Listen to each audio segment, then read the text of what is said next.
साथियों नमस्कार। अरिहंत की पाठशाला में आपका स्वागत है। साथियों, आज हम बात करेंगे अरविंद केजरीवाल की गिरफ्तारी और तिहाड़ जेल जाने के बाद क्या संभावनाएं हो सकती हैं। मेरी व्यक्तिगत और निजी राय है। मेरे नज़र में अरविंद केजरीवाल ने जो दो काम किया है, तो इस्तीफ़ा नहीं दे रहे हैं। तो इस्तीफ़ा न देने पर उनका मानना ये है कि बीजेपी सरकार उनको बर्खास्त करे, जिसकी सहानुभूति उनको मिल सके। वो इस्तीफ़ा नहीं देंगे। दूसरा, उन्होंने कोर्ट में आतिशी सिंह और सौरभ भारद्वाज का नाम ले लिया कि जो बिचौलिया था विजय नायर, जिसको अरविंद केजरीवाल ने अपने मुख्यमंत्री आवास के बगल में जो सरकारी आवास था उसको अलॉट किया था, वहीं पर वो रहता था, वहीं से सारी गतिविधियाँ चलाता था।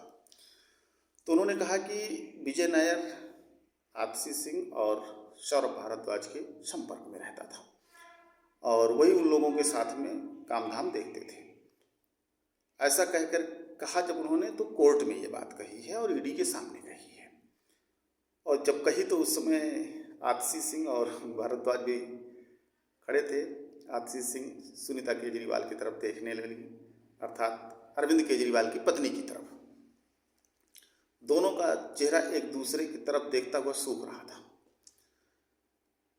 और तो ये करके उन्होंने ये किया कि जो टॉप लीडरशिप है, वो टॉप लीडरशिप अब शराब घोटाले के घेरे में आ जाए, ताकि उनकी पत्नी सुनीता केजरीवाल के मुख्यमंत्री बनने का रास्ता साफ हो जाए।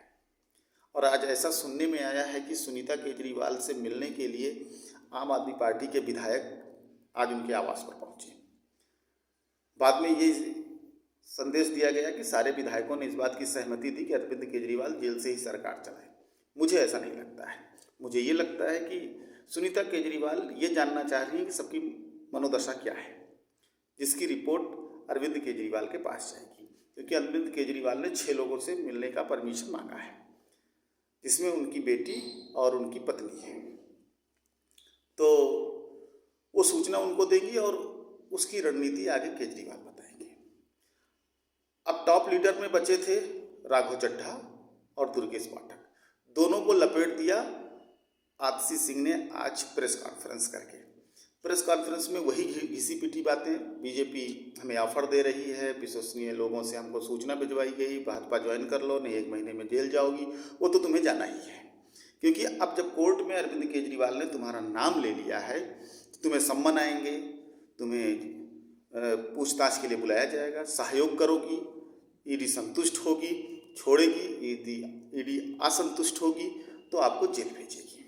वो तो सिलसिला चलेगा ही। और आपने जो 2 लोगों का नाम लिया है, आप उनका नाम बाद में भी लेंगे, ऐसी संभावना हो सकती है। तो ईडी उनको भी बुलाएगी।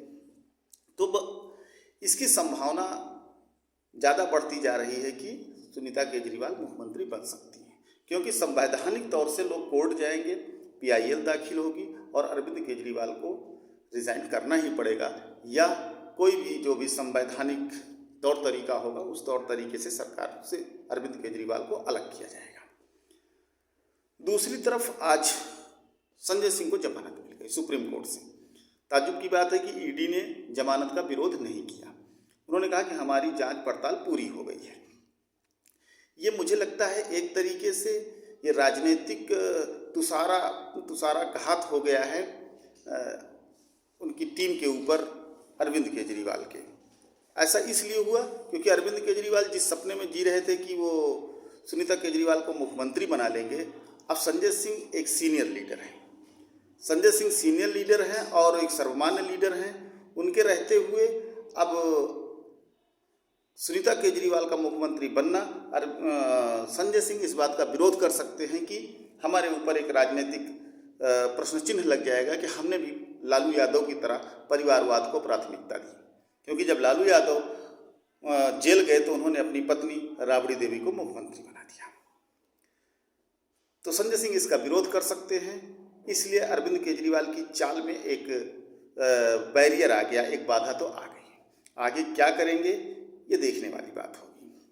लेकिन मुझे तो उस दिन रैली में ऐसा लगा कि सबसे ज़्यादा रैली के लिए जो व्यवस्थापक थे वो आतिशी सिंह और सौरभ भारद्वाज थे। मुझे ऐसा लग रहा था कि जैसे जो लोग किसी घोटाले में या किसी ऐसे कांड में शामिल होते हैं, वो सबसे ज़्यादा फंसे हुए व्यक्ति को खुश करना चाहते हैं ताकि वो मेरा नाम ना ले। लेकिन अरविंद केजरीवाल भी बड़े मजे की खिलाड़ी हैं।